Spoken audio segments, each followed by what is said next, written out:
Well, So week one was it's okay to be almost wrong. No, week one was almost identical for me.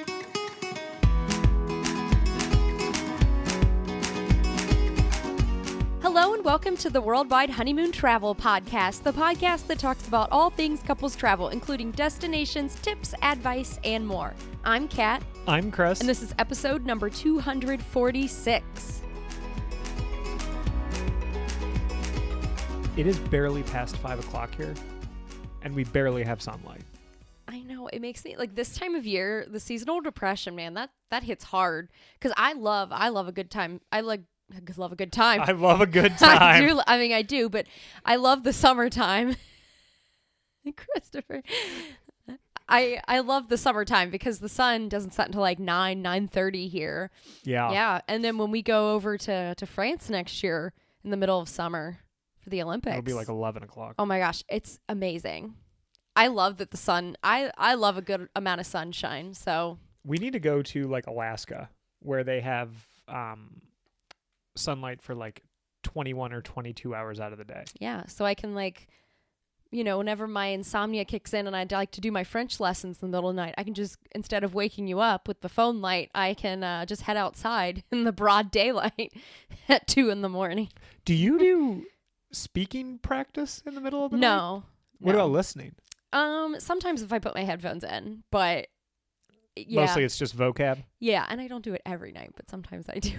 If I can't fall back asleep, I'm like, I'll just do my French lessons. I have sometimes, like, if I wake up before you in the morning, and I will try to do like either Spanish or French, or now they have music. Have you tried? I heard music? you this morning when you were getting ready doing your music lesson. Are you still just learning hot cross buns, or No, I am not just have you learning. advanced to Mary Had a Little Lamb yet? Was that a joke? That was the song that I just played. Yeah. I think it was yesterday. Yeah, that's typically, it's like hot cross buns, then Mary Had a Little Lamb, then like eventually you start learning When the Saints Go Marching In. And then like I remember Ode to Joy was an early one, and I remember Jingle Bells was an early one. These are back in my I bet you recorder could master days. the Jaws theme song. Dun dun. Yeah. That one. Yeah. No, I also did graduate from hot cross buns. It is. I played recorder. I too also learned how to play the recorder in elementary school. Do you think they still do that? I think so. I mean, one of our friends is a like elementary school music teacher, and I think that they do learn the recorder. Do you want to? So you should. I bet our friend would be very, very thrilled to know that you're learning hot cross buns and Mary Had a Little Lamb. I think you're probably right. This is weird, but do you still have your recorder? No. What did you do to it? I don't know. It just got lost to time. It probably got thrown out eventually, like over the years, because we've always had to go through our toys every year and like have like the donate and the keep and all that stuff. So I wonder if eventually it just got lost due to that. Okay. I still have my recorder. That doesn't surprise me. Well, I remember there were, like, this was like something in school. Remember when people would be like, oh, we're having like a bonfire to burn like the notes from this class or the textbook or like break our recorders or something. And I was always like, yeah. And then I would keep it.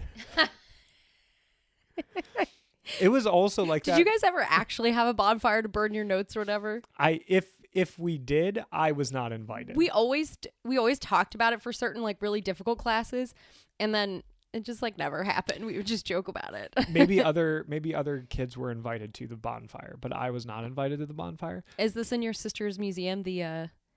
No, recorder? it's not. It's in my closet, I'm sure, at my parents' house. That's where I keep my past musical gifts. Yeah. Except the saxophone, which is here. Yes, you do have that here. Yeah. You should start playing the hot cross buns on that. I could.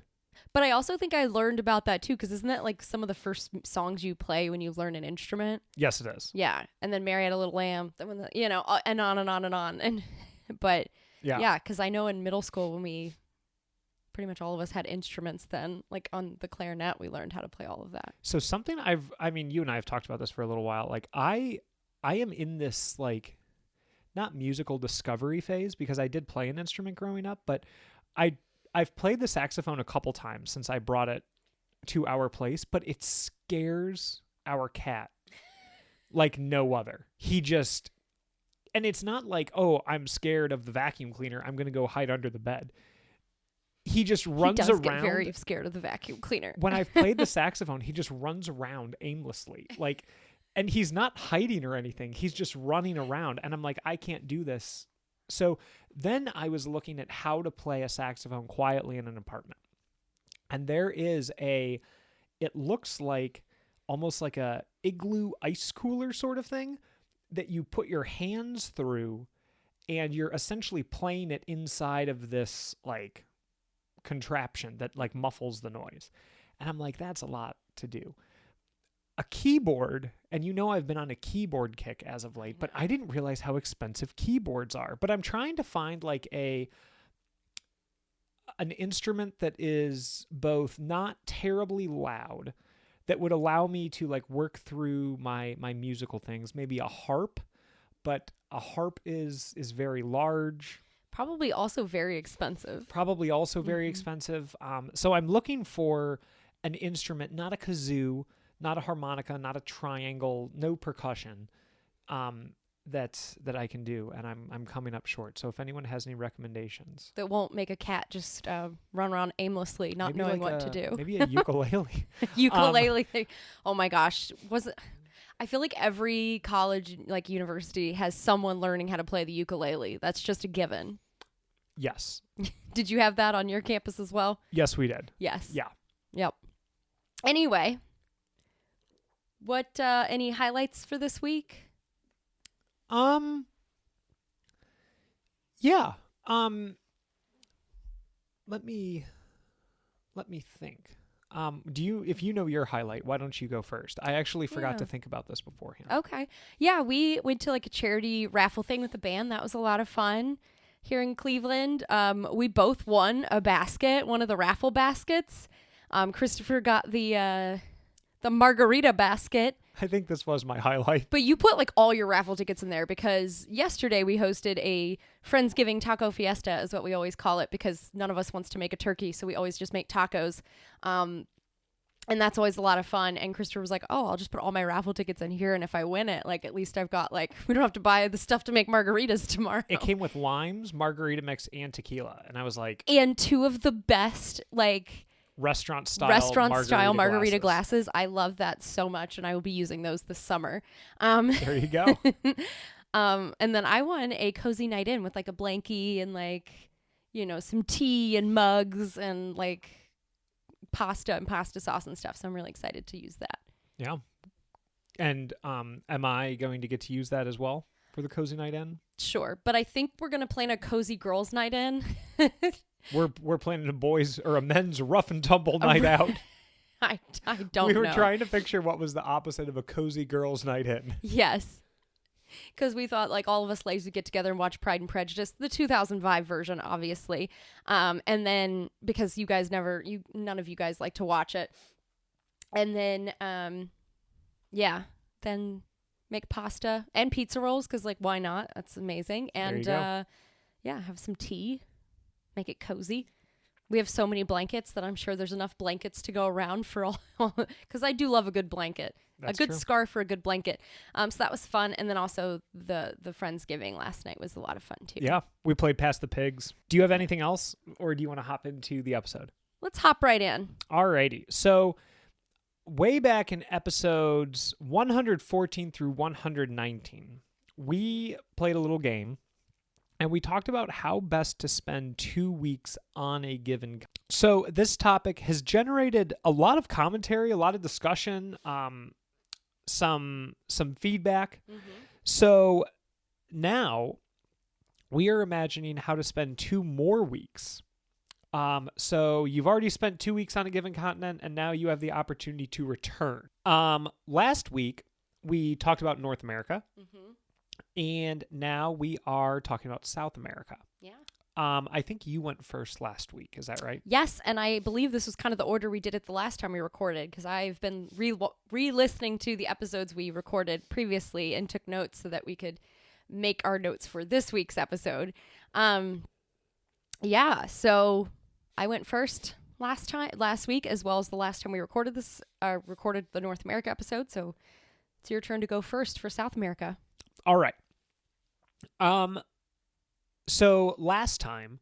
Yeah. Oh, first let's talk about our approach too, because we always kind of talk about our approach to how we made this itinerary. Yeah. So I'm going to talk about what I did the first time around, and then I'll talk about my approach to this one. Does that work? Okay. So last time I spent 3 days in Chile, 6 days in Peru, and 5 days in Colombia. We always ask also what our... Well, where specifically did you go? Santiago in Chile, Machu Picchu, Cusco, and Tambopada Research Center in Peru. So the Amazon rainforest in Peru. Yes. And then Bogota and Cartagena, and I believe there was a coffee farm. Yes, there was a day trip to a coffee farm from Bogota. There it is. Yes. So that's what I did last time. In answering the question of it sounds too quick, what would you drop to kind of smooth it out or make it a little bit more relaxing? I said that I would drop some time in Bogota and spend some more time in Cartagena. The drop and swap. The drop and swap. I also said that my biggest snub was Mendoza, and my biggest regret was that I did not work in Argentina. Yeah, and you also couldn't work in Rio. I remember that was another one last time that you were like, oh, I wish I could have made it work, but like it just couldn't fit into this itinerary. Yes, exactly. So, yeah, that was it last time. So my approach this time was, it was pretty similar to how I approached North America. Maybe I'm just getting old. In the last 2 years. In the last 2 years, I've seen some things. Haven't we? Haven't we all? Yeah. And I don't know. Like, I feel like this is a bit of a more relaxing itinerary than my first time around. Nice. So I think that was more of my approach is to be able to spend some time. Yes, you're gonna have to move around a little bit to see some things, right? Unless you spend like 2 weeks in like one specific area of one specific country. Which you could certainly do. But oh, yeah, easily. We did a 10-day trip to Peru, and that was a quick trip. That was like a trip of like, we're going to try to see as much as we possibly can, but you could easily spend more than just 2 weeks there. Yes. So yeah, my approach here was, I was kind of thinking back to where I went last time, where I would want to go here, and then just trying to piece together some things that at least made sense to me. Yeah. Nice.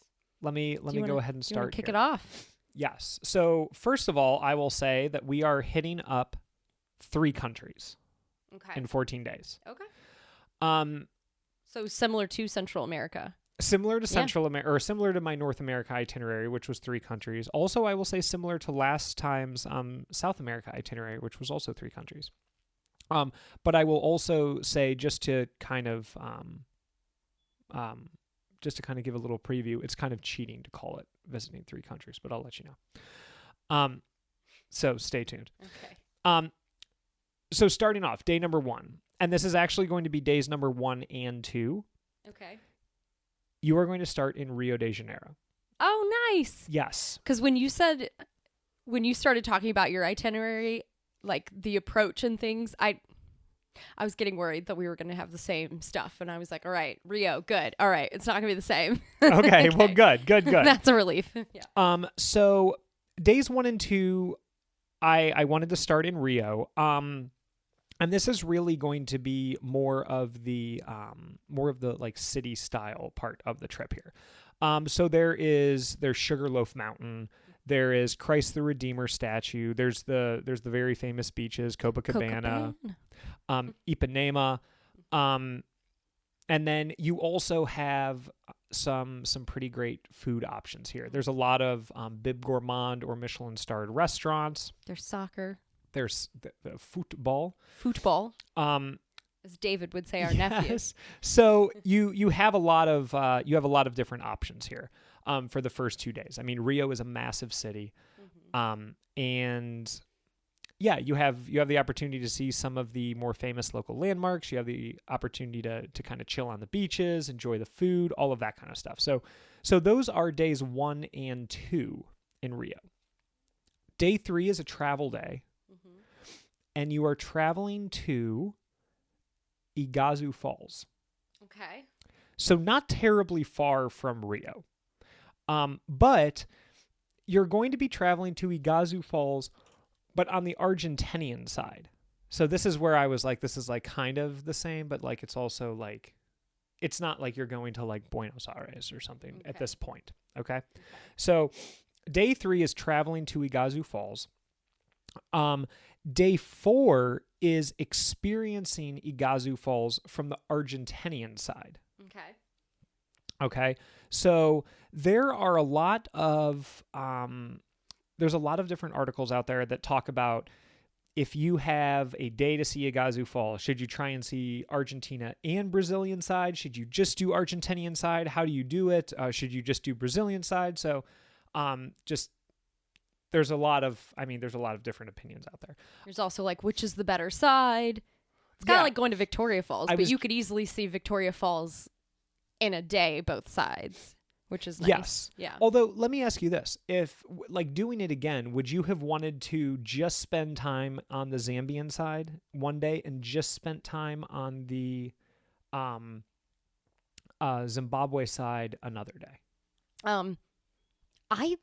We pretty much saw it all. We did. Yeah. I will say, the only reason I was... Like, as far as the walking paths going to their, like, national parks, the Victoria Falls National Parks. Yes. On each side. We pretty much saw everything. But did. There's also like whitewater rafting and canyoning and all that stuff too that are going to be different, and you sort of go on both sides and different things then. But yeah, if you want to just walk around and see the falls, you can do that in a day. I don't necessarily think I needed more time or full days on each side. Okay. Yeah. What about you? Well, day 4 is Iguazu Falls from the Argentinian side. Yeah. And I actually have day 5 being Iguazu Falls from the Brazilian side. Okay. And the reason here was... I've heard that it's better to do it that way. Yes. Yeah. I didn't want to pack it all in one day. I wanted it to kind of... You can take some time here, right? Because if you're trying to only see a certain area early in the morning when it's a little misty, the sun isn't quite out yet, all of that, it's going to be a much different experience and a much different view, especially from a photography standpoint, than if you're seeing both of them in the height of day, for instance. So I wanted to be able to spend some time on one side, spend some time on the other, and not have to worry about logistics and all of that kind of stuff all in one day. And then... that is the end of day 5 is Iguazu Falls on the Brazilian side.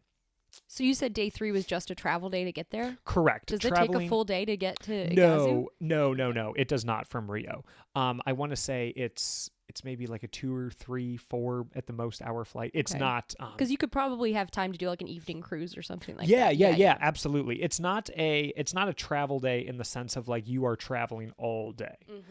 It's more of like a travel, get settled, relax, kind of enjoy the area sort of thing. So yes, day 5 was Iguazu Falls from the Brazilian side. Day 6 is going to be a complete travel day.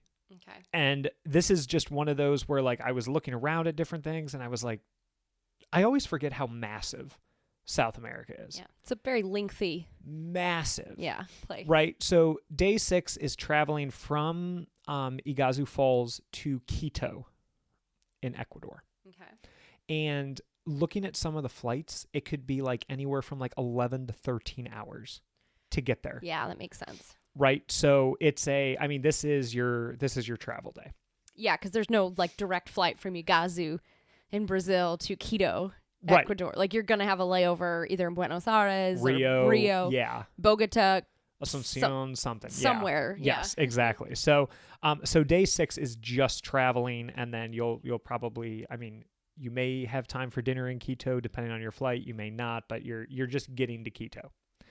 And then day 7, last day of week 1, is exploring Quito, the Quito Old Town, the different churches, plazas, museums, restaurants, etc., all around the historic center of Quito. So that is week 1. Spending 2 days in Rio, then traveling to Iguazu Falls, enjoying Iguazu Falls from the Argentinian side, enjoying Iguazu Falls from the Brazilian side, taking a full day to travel from Iguazu Falls to Quito up in Ecuador, and then spending time in Quito Old Town, all of the above. And then starting week 2, can you guess where? The Galapagos. There it is. And this is Galapagos. The Galapagos. And then this is where it really does just kind of slow down. I have the entire second week on a cruise amongst the Galapagos Islands. Understanding that the first of those 7 days is really like meeting up with your captain and with your fellow crewmates in Quito. So after that full day of travel to Quito on day 6, you don't have to feel like you need to like jump out of bed so that you can see all of Quito on day 7, because a lot of the itineraries will start like, hey, arrive in Quito, get to your hotel, all of that kind of stuff. So really day 8 is, you could say that that's the arrival in Quito. So it's kind of a slower exploration of Quito. So, the Galapagos Islands, this is just one of those places that's like, I mean, it's always up there for a lot of people traveling. There's also so many different itineraries and so many different ways that you can experience the Galapagos Islands, depending upon the type of wildlife you want to see. If there are different hikes, if you want to take more of a like an approach like with plants or with like natural scenery or specific animals or what have you, that I don't have this is the cruise that you should do, just because, I mean, you can do the northern islands, you can do the central islands, what have you. But I do feel as though that this was something that I did not put in my first time around. And I feel like if you're back in South America, that it really would be just a fantastic way to spend a week there. And then, like I said, just depending upon your personal interests, scuba diving, snorkeling, what have you, there's going to be something out there for you. If the Galapagos sounds interesting, you'll be able to figure out something to satisfy you there. So yeah, I guess I'll recap the 2 weeks again. So days 1 and 2 in Rio, day 3 traveling to Iguazu Falls, day 4 Iguazu Falls from the Argentinian side, day 5 from the Brazilian side, day 6 traveling to Quito. Day 7 is exploring Quito. Day 8 through days 8 through 14 is a Galapagos Island cruise. Yay! That's awesome. So you kind of did a little bit of what I did last time, which we can talk about a little bit. But all right. Well, should I get into my side and then we'll ask each other the questions? Sure. Okay. All right. So last time my itinerary was just Ecuador and Peru, and I actually started out on day 1 in Quito, and then days 2 through 6 going on a shorter Galapagos cruise, and it was the northern islands where we went to last time. So some really cool things there. So I kind of dedicated to going to the Galapagos for basically most of the first week.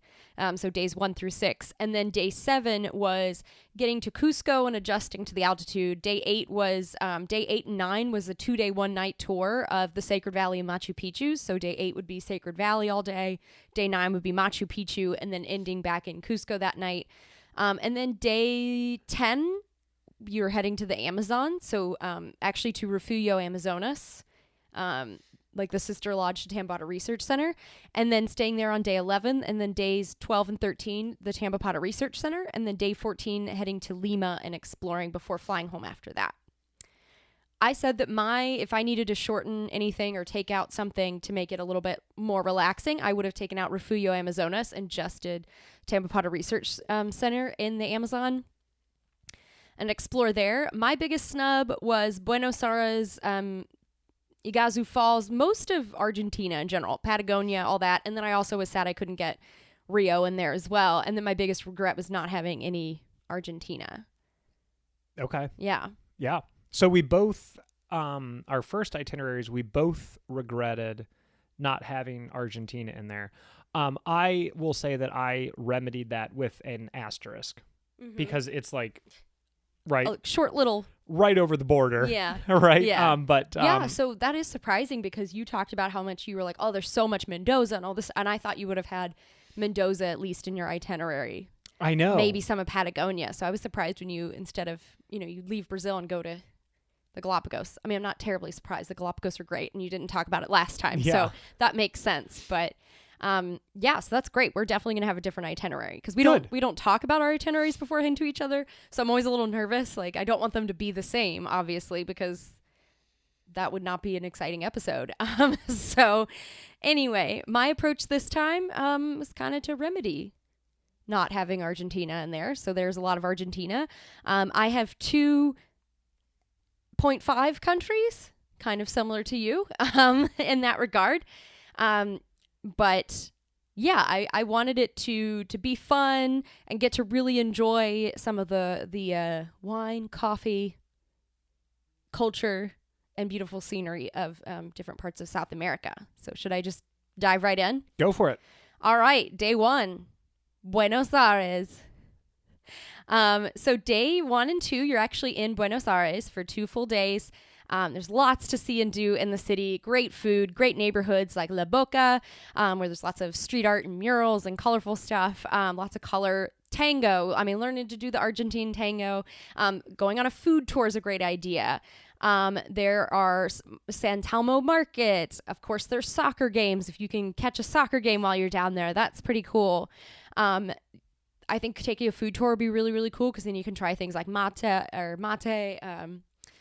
and then maybe an empanada or take an empanada making class, like anything like that. I think that would be really, really fun. So the first 2 days, you're going to want to hang out in Buenos Aires.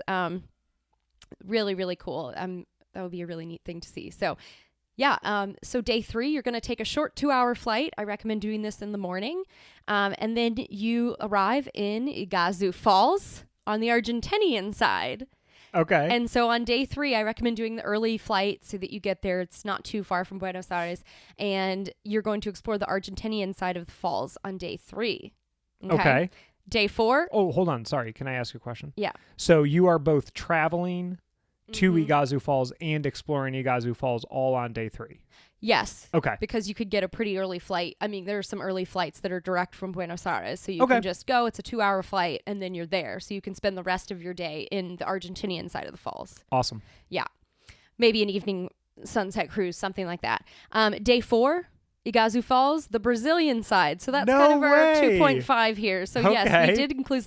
Well, I feel like especially after going to Victoria Falls and being like, it was epic and I'm so glad we got to see it. I feel like Iguazu Falls is one of those big waterfalls that you've got to see in your life. Kind of like Niagara Falls and Victoria Falls. Yeah. So that would be a really, really cool thing to see.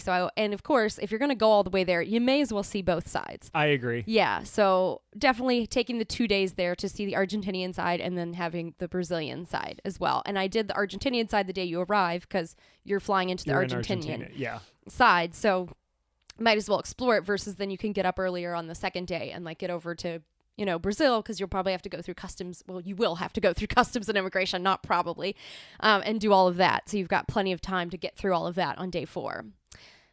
Day 5, we're staying in Argentina and we're flying to Mendoza. So we are actually going to be spending day 5, 6, 7, and 8 in Mendoza. So to recap the first week, days 1 and 2, Buenos Aires. Day 3 and 4, Iguazu Falls.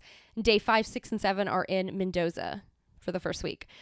So day 5, you're flying in and just taking time to explore the town, the main town of Mendoza, getting settled in, maybe staying at the Park Hyatt. That is a place I would love to go and stay because it is one of the nicest hotels in Mendoza, and it's like hardly any World of Hyatt points. And I'm just like, oh, let's save our points and just like spend a bunch of days there one day because it'll be a nice hotel, but not that many points. But lots of cool things to do there. Aside from exploring the town.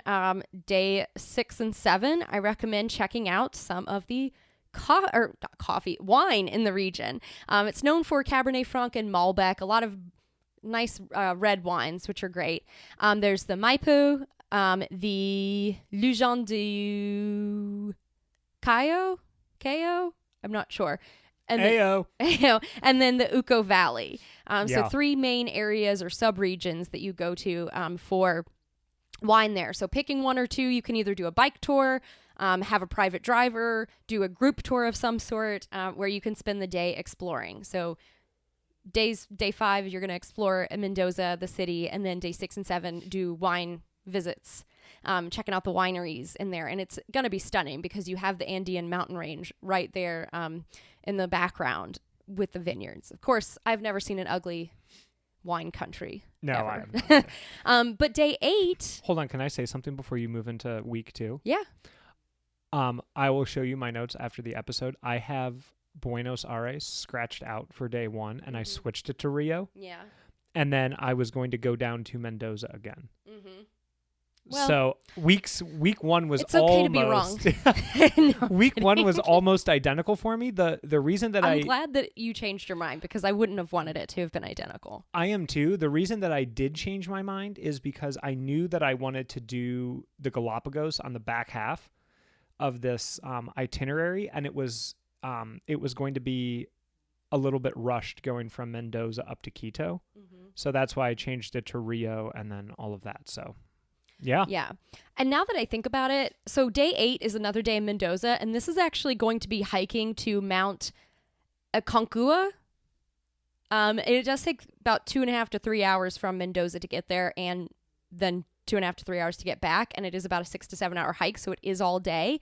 I actually, now that I think about it, that might be a good day 6. So you fly in day 5, do this day 6, then day 7 and 8 are more relaxed wine. You go and do your wine tours. Because I feel like day 9 is a travel day, so maybe you don't want to be, traveling all day hiking and then getting back and then going to bed and then getting up and traveling all day. After 2 days of wine tours? Yeah. So actually, now that I think about it, flying into Mendoza on day 5 and exploring day 6, you're going to do your hiking. Day 7 and 8 are going to be the wine tours. Now, day 9, so don't imbibe too much on day 8 because day 9 is going to be a full travel day, like up to 14 hours. You're going to leave in the morning, get there pretty late. Hold on.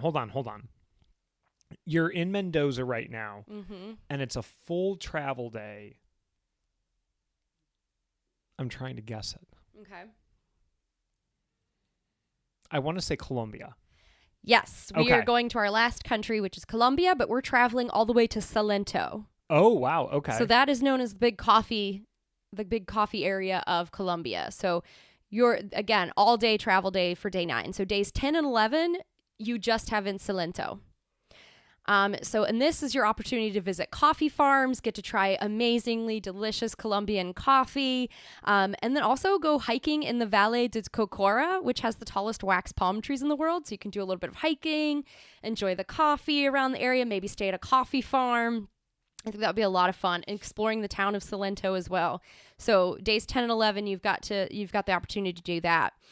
And then day 12, you're flying to Cartagena in the morning. Okay. So you have all day pretty much once you get to Cartagena on day 12, and then days 13 and 14 are Cartagena. You can explore the old city, explore the coffee shops in the area, go to the beaches, take a day trip to the Rosario Islands, maybe go snorkeling because that's where they have the beautiful beaches and the clear waters and everything that you'll love. Take a salsa class if you want to. Food tour. I mean, that area is great for food. But yeah, just exploring Cartagena and enjoying the beaches for your last 3 days, day 12, 13, and 14. So to fully recap, day 1 and 2, Buenos Aires. Day 3 and 4, Iguazu Falls. So day 3 is Argentina side. Day 4 is Brazil side. Day 5 is flying to Mendoza and exploring. Day 6 is hiking to Mount, I'm sorry if I'm pronouncing this wrong, Aconcagua. So that's your day 6. And then day 7 and 8 are going to be wine tastings, exploring the vineyards. Day 9, you're traveling all the way to Salento. Days 10 and 11, exploring Salento. And then day 12, you're going to Cartagena and then spending days 12, 13, and 14 in Cartagena. Awesome. And that is my itinerary. Awesome. Yeah. I like it. Thanks. We had a lot of overlap between our 2 separate 2-week itineraries. Mm-hmm. We had a lot of overlap, which I thought was pretty cool. Mm-hmm. So let me ask you this. Someone says that your itinerary sounds a little quick. Mm-hmm.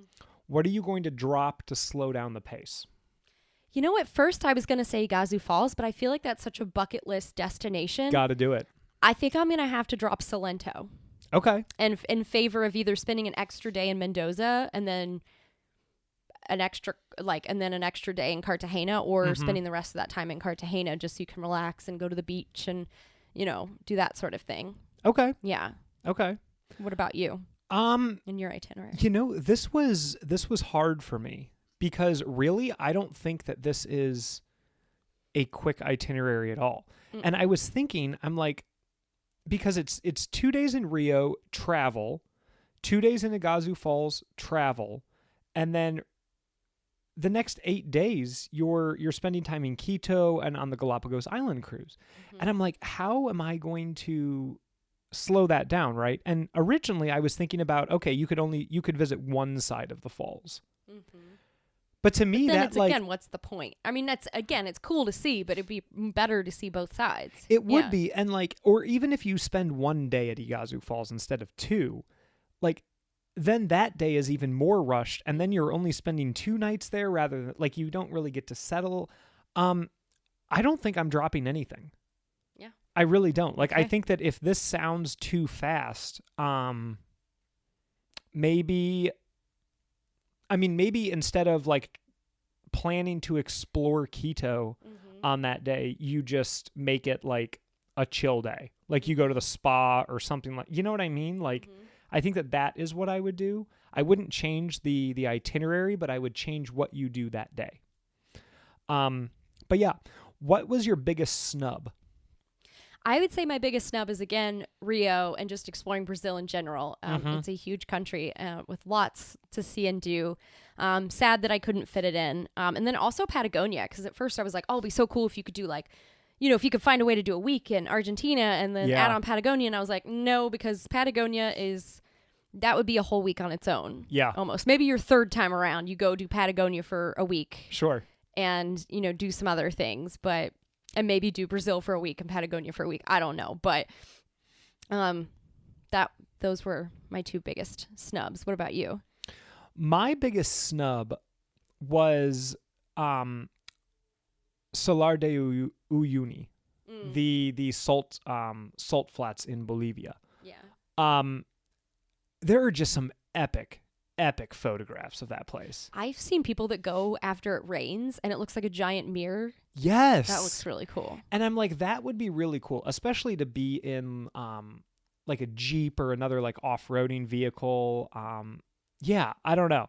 Yeah, I mean, I went to the Salt Flats in Death Valley National Park, and it was epic. Yeah. Because they kind of get in that, like, is it hexagonal? I think a hexagonal formation after a while. I mean, at the beginning it's not, because there's been so many people walking all over it that it just kind of like loses all of its shape. But the further out you get, because you kind of have to hike a mile out, and you don't realize how far you're going, because it looks like, oh, the other side of the salt flat is not that far away, probably a mile, and then you walk a mile out and you're like, oh my gosh, I don't look like I'm any closer than I was a mile ago. Yes. But there's less people when you get out that far, so you can kind of hang out, and like we had lunch down there.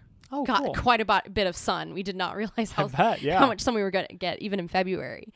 But yeah, that would be epic. That was definitely one of my regrets, was not having Patagonia or the salt flats. Yeah, and especially because like my itinerary here, I mean, like I'm in the south of Brazil in Rio, right? I'm just about as north in Argentina, right along that border as you can get in that part of Argentina. And I'm like, man, like you're flying over Bolivia to get to Quito. Like, do you do it? Do you not? And yeah, it was just it was tough. What was your biggest regret from this itinerary? I would say Patagonia, and I think the salt flats as well. That would have been, again, like that's yeah, it would have been. Mine is Argentina, and I know I said that the first time. Yeah, I said that, and I was like, man, it would be really nice to like spend an extended period of time in Argentina. But a lot of the stuff that I think is drawing me to Argentina, other than there's the valley, like the beautiful multicolored valley that is in the northern part of Argentina. And why can I not remember it right now? Quebrada? I cannot remember it right now. I know there is one, but I don't know what it's called. It's in the northern part of Argentina, but that's not that close to like Buenos Aires or like Patagonia. It's a pretty long country. Yeah. Kind of like Chile. Yeah, exactly. Yeah, very exactly. long. So I was like, man, like even the things in Argentina are like so spread out, obviously, that like that was another reason why Patagonia couldn't make my list, because I was like, you're gonna have a full day just to get down there, and then it's like the trekking takes a long time. You can't just like I mean, I guess you could be like, oh, I've been here and seen like a part of it in a day, but it's such a like trek to get down there that you might as well stay for a bit and explore. So I mean, for now, the second 2 weeks in South America episode in a row for me, Argentina is my biggest regret. Yeah, there we go. Yeah. Did you have a favorite? Do you like yours or mine better? You know, I really liked them both. I will say, me personally, I think like Galapagos is so high for me, just like on my own like personal list, that I like mine because it has Galapagos. I know that you had Galapagos your first time around, which I've already been there, done that, according to this itinerary. Okay. So I would say that I like that aspect of mine a lot, and I like the fact that that I was able to include Rio. Nice. What do you like? I really like mine because I don't feel like it's like too terribly fast. No, I don't think it was at all. And I've always wanted to go to Mendoza, and it includes Cartagena, the trip that never was for us. Yeah. Where we wanted to go to Cartagena, or go to Colombia, go to Salento and Cartagena. We were planning to do all that during some time in Colombia. So, and again, considering my first time around, I did the Galapagos and Peru and stuff, I thought that this was a really good second option. Yeah, absolutely. But yours was really great too, because I'm excited to go to the Galapagos one day. But that's it. Let us know your thoughts. What do you guys think of these itineraries? How would you plan 2 weeks in South Africa and South America? If it was your second time around, you can always reach out to us at all social media except X at Worldwide Honeymoon, and X at WW Honeymoon, or you can email cat@worldwidehoneymoon.com. But thank you guys so much for tuning in. Thanks, guys. Thanks for tuning in, and don't forget to rate and review our podcast. It takes less than a few minutes and really helps other people find us. Also, if you're enjoying this awesome free information on both the blog and podcast, when you're booking your next trip, head over to worldwidehoneymoon.com/resources and use the links provided. We earn a small commission at no cost to you when you book through these links, and these are all brands and companies we know, love, and use, like Skyscanner for finding the best flight prices, World Nomads for the best travel insurance, TripAdvisor for hotel bookings and reviews, and even Amazon for all of your travel purchases. Thank you for tuning in. We really appreciate it. Wherever you are, wherever you go, remember to make every day a worldwide honeymoon.